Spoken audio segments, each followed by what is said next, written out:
আসসালামু আলাইকুম রহমতুল্লাহ। প্রাণপ্রিয় শিক্ষার্থীরা, আশা করি অনেক অনেক ভালো আছো। অ্যান্ড অসংখ্য ধন্যবাদ আরও একবার আমার সাথে যুক্ত হওয়ার জন্য। আমি আজকে সমাধান করে দিব মূলত হচ্ছে কুমিল্লা বোর্ড 2024 সালে একটা সৃজনশীল প্রশ্ন সমাধান করব। তো এই মুহূর্তে তুমি যে কাজটা করবে, তোমার কাছে যদি লেকচার শিট থেকে থাকে তাহলে প্লিজ লেকচার শিটটি নিয়ে তারপর ক্লাস করা শুরু করো। আর যদি লেকচার শিটটি না থেকে থাকে তাহলে স্ক্রিনে দেওয়া নাম্বারে যোগাযোগ করে এখনই লেকচার শিটটি নিয়ে নাও, দেন ক্লাসটা করার চেষ্টা করো। ওকে, তো দেখো কুমিল্লা বোর্ড 2024 সালে একটা উদ্দীপক দেওয়া ছিল। মাশাআল্লাহ, বিরাট বড় একটা উদ্দীপক, মোটামুটি দেখে ভয় পাওয়ার মতো একটা উদ্দীপক। এবং উদ্দীপকের দেখো ক নাম্বারে বলা আছে কুমিল্লার কম্পাইলার কি সি প্রোগ্রাম। খ নাম্বার সি প্রোগ্রামে কোন ফাংশন আবশ্যিক? উদ্দীপকের প্রোগ্রামটির জন্য অ্যালগরিদম লেখো। আমরা মূলত এই যে অঙ্ক গ নাম্বার এবং ঘ নাম্বার সমাধান করব। হোয়াইল লুপের মাধ্যমে, হোয়াইল লুপের সাহায্যে সম্পন্ন করতে হলে প্রোগ্রামটির কোডে কি কি পরিবর্তন আনতে হবে তা লেখো। মানে আমরা আর কি হোয়াইল লুপে সমাধান করব এটা, তো সেটা আমরা সফটওয়্যারের মাধ্যমে সমাধান করব। আর গ নাম্বার বলা আছে অ্যালগরিদম লেখো, জাস্ট অ্যালগরিদম লিখতে হবে। ওকে,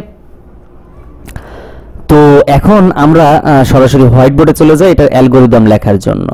দেখো কুমিল্লা বোর্ড 2024 সালে সৃজনশীল প্রশ্নটি এসেছিল। ওকে, তো প্রথমেই আমি একটু মার্ক করি কি কি আমরা মানে কি আমরা তুলে আনবো স্টেপ বাই স্টেপ। প্রথমত আমরা স্টার্ট করব কাজটা। দ্বিতীয় কাজ হচ্ছে আমরা এই যে ইনপুট n লিখব। তৃতীয় কাজ হচ্ছে i এর মান এবং s এর মান ঠিক করব। মানে i এর মান সমান 1 আর s এর মান 0, মানে সাম 0। s বলতে এখানে সামেশন বা 0 কে বোঝাচ্ছে। তো এই দুটো জিনিস আমরা ইনশিওর করব। ওকে, তারপর আমরা ইনপুট n এর ইনপুটের মান গ্রহণ করব। প্রথমে স্টার্ট করে এই দুটো মান পরিচয় করাবো, i এর মান এবং s এর মান। তৃতীয় ধাপে হচ্ছে n এর মান গ্রহণ করব। চতুর্থ ধাপে আমরা সিদ্ধান্ত নিব। পঞ্চম ধাপে যে আমরা দেখব যে আসলে আমাদের সিদ্ধান্ত মিলে কিনা। যদি হ্যাঁ মিলে যায় তাহলে তো মানে যদি না মিলে, মানে এই শর্তটা যদি না মিলে তাহলে প্রিন্ট করব। আর যদি শর্ত মিলে যায় তাহলে আমরা যেটা করব সেটা হচ্ছে s এর মান, মানে s এর সাথে i যোগ করব এবং তার সাথে 1 বাড়াবো এবং i প্লাস ইকুয়াল টু 1, মানে i এর মান আবার 1 করে বাড়াবো। ব্যাস, তাহলে তারপর আবার এই যে সিদ্ধান্তের ঘরে যাব। খুব সহজ ব্যাপার, আমি বললে হয়তো অনেক কঠিন হয়ে যাবে, তো আমি না বলে সরাসরি আর কি স্টেপ বাই স্টেপ সমাধান করি। ওকে, তাহলে তোমার জন্য বুঝতে সুবিধা হবে। তো অ্যালগরিদম সমাধান করতে, অ্যালগরিদম করতে গেলে কিন্তু আমাদের স্টেপ বাই স্টেপ সমাধান করতে হবে। তাহলে আমরা প্রথমে স্টেপ গুলো লিখে নেই। Step 1, step 2, step 3, step 4, step 5, step 6। আপাতত আমরা 6 পর্যন্ত রাখি, পরে যদি আরো বাড়াতে হয় তাহলে বাড়াবো, নো প্রবলেম। ওকে, প্রথমে আমরা স্টার্ট করব, start স্টার্ট। তারপর আমরা ওই যে সমাধান করাবো, মানে আমরা পরিচয় করাবো যে এখানে is এর মান কত এবং এই যে s এর মান 0 এবং i এর মান 1। ওকে, s এর মান 0 এবং i এর মান 1। এটা করার আগে আমরা একটু n এর মানটা লিখে নেই। ইনপুট নিব কাকে? মূলত ইনপুট input ইনপুট n নিব। তারপরে আমরা এখানে i সমান 1 এবং s ইকুয়াল টু 0, মানে প্রথম সংখ্যা 1, এই যে আমরা এখানে পাবো, মূলত এখানে আমরা খুঁজে পাবো প্রথম সংখ্যা 1 এবং হচ্ছে সামেশন 0 এখানে দেওয়া আছে। ওকে, তারপর চলো তাহলে স্টেপ 4 এ যে আমরা সিদ্ধান্ত নিব ইজ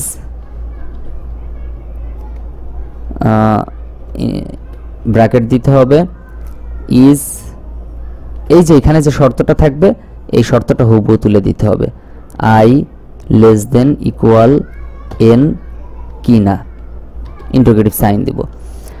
ওকে, তারপরের কাজ হচ্ছে ইয়েস হলে কমা, ইয়েস হলে আমরা যদি প্রথমে আমরা নো কিনা দেখব, যে নো হলে কি করব।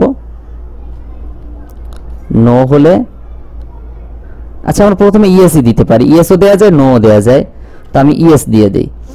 ইয়েস হলে আমরা মানে এটা n এর সমান এখনো হয়নি, বরং n এর চেয়ে ছোট, তাহলে আমরা কি করব নো ইয়েস হলে আমরা এর সাথে এই যে অতিরিক্ত i equal to i plus 1, i equal to i plus 1 এক করে বাড়াবো। তারপর আবার এই যে শর্তটা, আর একটা শর্ত এখানে দেখতে পাচ্ছ, এই পুরো শর্তটা এখানে লিখে দেব। ওকে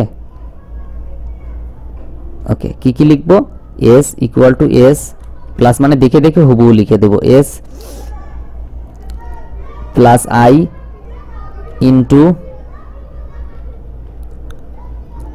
ইন্টু i প্লাস 1 লিখলাম। তারপর আমরা কি করব? আমরা কিন্তু এখানে একটা কাজ করতে হবে, মানে আমাদেরকে আবার এই 4 নাম্বার ইয়াতে যেতে হবে, 4 নাম্বার স্টেপে যেতে হবে। তাহলে গো টু স্টেপ 4। কেন স্টেপ 4 এ গেলাম? কারণ আমাদের আবার দেখতে হবে যে আমাদের শর্তটা মিলে কিনা, মানে আমরা এক করে বাড়ালাম, তারপর আমার হাতে যে যোগফল ছিল তার সাথে যোগ করলাম, করে দেখলাম যে আমাদের শর্তটা মিলে কিনা। হ্যাঁ, এবার যদি মিলে যায়, কোন এক সময় তো মিলবেই, ইয়েস হলে print প্রিন্ট এস। তারপর স্টেপ 7 এ যে তারপর কি হবে? ইন্ড করবে, end, ইন্ড, মানে পুরো প্রোগ্রামটা শেষ। তাহলে এই হচ্ছে আমাদের কাজ। আমি একটু বড় করে দেই, তাহলে তোমাদের জন্য বুঝতে আরো সুবিধা হয় যেন। দেখো, ওকে, এই হচ্ছে আমাদের উত্তর। আরো যদি বুঝতে না পারো তাহলে বলবে আমাকে যে আমি বুঝতে পারছি না, কোথায় বুঝে না সেটা বলতে হবে। ওকে, তাহলে দেখো এই হলো আমাদের এখানকার কাজ। আমরা তাহলে দেখব এটার সি প্রোগ্রাম কেমন হয়। মানে আমাদেরকে যেহেতু বলা হয়েছে এটা ফর লুপ, কিন্তু হ্যাঁ এটা কিন্তু ফর লুপ। ওকে, তো এই ফর লুপের পরিবর্তে আমরা কি করব? হোয়াইল লুপ ব্যবহার করব। তো চলো একটু দেখি আসলে হোয়াইল লুপ এবং ফর লুপের মধ্যে কি পার্থক্যটা আছে এবং কিভাবে সমাধান করতে হয়। সামান্য পরিবর্তন করলে হোয়াইল লুপ, ফর লুপ থেকে হোয়াইল লুপে যাওয়া যায়। আমি আগে ওই অঙ্কটা লিখে নিলাম, মানে ওরা যে ফর লুপ দিছে সেই ফর লুপটা আমি আগে লিখে নিলাম। এবার আমি খালি এখানে একটু পরিবর্তন করব, তুমি তাকিয়ে দেখবা যে কি পরিবর্তনটা করি। জাস্ট 3টা পরিবর্তন করব। প্রথম পরিবর্তন হচ্ছে এই যে i ইকুয়াল টু 1, এই i ইকুয়াল টু 1 আমরা এখন থেকে এই যে i এর জায়গায় দিয়ে দেব i ইকুয়াল টু 1, এবং এখানে কিছুই দিব না, মানে ওই i সম্পর্কিত যা ছিল সেটা কেটে দিলাম। শুধু এখানে এই যে i less than equal n টা থাকবে, এবং i ইকুয়াল i প্লাস 1 যেটা, এটা এখানে কেটে দিব। দেওয়ার পর এখানে এই যে এখানে চলে আসব, তারপরে ওটা আবার এখানে লিখব। তো ওটা লিখতে পারে আমরা অনেকভাবে লেখা যায়, i equal to i plus 1, এভাবেও লেখা যায়, মানে এক করে বৃদ্ধি পাবে। জাস্ট তাহলে আমি এখান থেকে দুটো কাজ করলাম। একটা শর্ত, মানে এখানে 3টা শর্ত ছিল টোটাল, সেই 3টা শর্ত থেকে একটা শর্তকে একটাকে উপরে দিছি, হ্যাঁ 3টা ফাংশনের মধ্যে একটাকে উপরে দিছি, একটাকে জাস্ট এই যে মাঝ বরাবর দিছি, আর বাকি কাজ ওদের মতো করেই রেখে দিলাম। আমি আবারও বলছি, ফর লুপ এবং হোয়াইল লুপ, এটার আমি ডু হোয়াইল লুপও দেখাই দেবো কিভাবে ডু হোয়াইল লুপ সমাধান করতে হয়। তুমি জাস্ট তাকিয়ে দেখবে, যদি ওদের প্রোগ্রামে কোনো ভুল না থেকে থাকে তাহলে আমাদেরও প্রবলেমে দেখাবে না, ভুল দেখাবে না। ওকে, তো এই হচ্ছে আমাদের কাজ। আর এই ফরের পরিবর্তে এখানে আমরা লিখব কি? While, WHILE, while. ব্যাস, এই খালি 3টা কাজ করলাম, 3টা পরিবর্তন। একটা উপরে তুললাম, ফরের পরিবর্তে হোয়াইল লিখলাম, আর এখানে যে আরেকটা ফাংশন ছিল সেটাকে আমি সামনে নিয়ে আসলাম।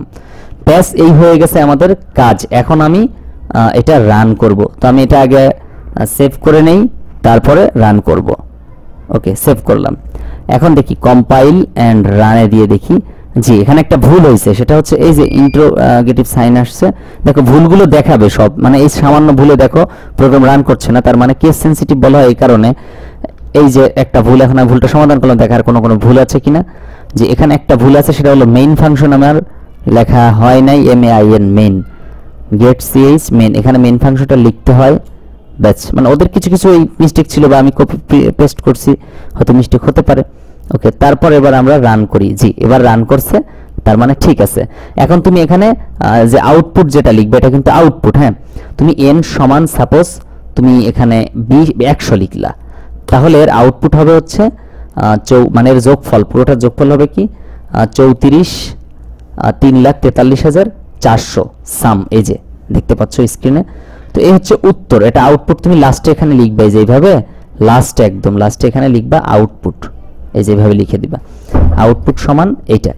ইনপুট লিখে এই যে enter the value of n সমান 100, তারপর সাম সমান এত, ব্যাস হয়ে গেল। এই হচ্ছে আমাদের কাজ। এলো সি প্রোগ্রাম। আশা করি তুমিও পারবে, জাস্ট হোয়াইল লুপের পরিবর্তে ফর লুপের পরিবর্তে হোয়াইল লুপ। এখন যদি স্যার এটা ডু হোয়াইল লুপ করতাম, জি এই সেম কাজই করতাম, এটাকে জাস্ট এখান থেকে কাটবো, তারপর এই যে প্রিন্টএফ লাস্টে এটার আগে বসাবো, এবং এখানে একটা স্পেসিফিক কাজ, কোনো শর্তে কখন আমরা সেমিকোলন লিখি না, তবে এখানে সেমিকোলন লিখবো, এবং এই যে আগে যেখানে ছিল সেখানে কি লিখবো, ডু, মানে ডু হোয়াইল। আমি কিন্তু একই জিনিস যদিও দেওয়া নাই, তারপর আমি এটা সমাধান করে দিচ্ছি তোমাদেরকে।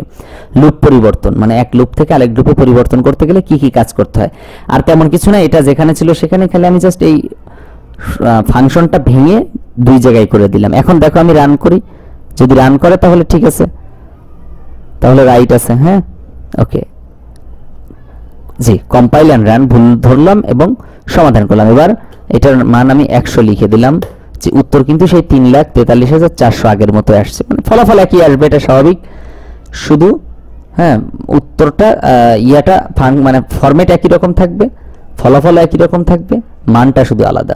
তাহলে এই হচ্ছে কাজ সি প্রোগ্রাম। তো আশা করি তোমার কাছে ভালো লেগেছে। এটা ছিল কুমিল্লা বোর্ড 2024।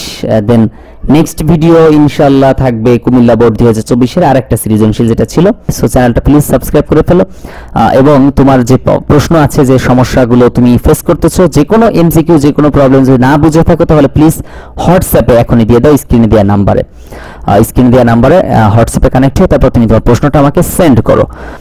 সো আরেকটা কাজ করতে পারো, স্ক্রিনে দেখতে পাচ্ছ একটা ইউটিউব চ্যানেল, যেটা আমারই একটা ইউটিউব চ্যানেল এবং আমার অন্য একটা ইউটিউব চ্যানেল, যেখানে শুধুমাত্র আইসিটি সম্পর্কিত যে কোনো ভিডিও আপলোড দেওয়া হয়। সো তোমাকে আর খোঁজাখুঁজি করতে হবে না, আমার লেকচার শিট নিয়ে নিলে এবং এই চ্যানেলটা সাবস্ক্রাইব করে রাখলে তুমি তোমার প্রশ্ন থেকে শুরু করে সবকিছুই এখানে পেয়ে যাবে। আশা করি দেখা হচ্ছে পরবর্তী ভিডিওতে, ততক্ষণ পর্যন্ত ভালো থেকো, আসসালামু আলাইকুম।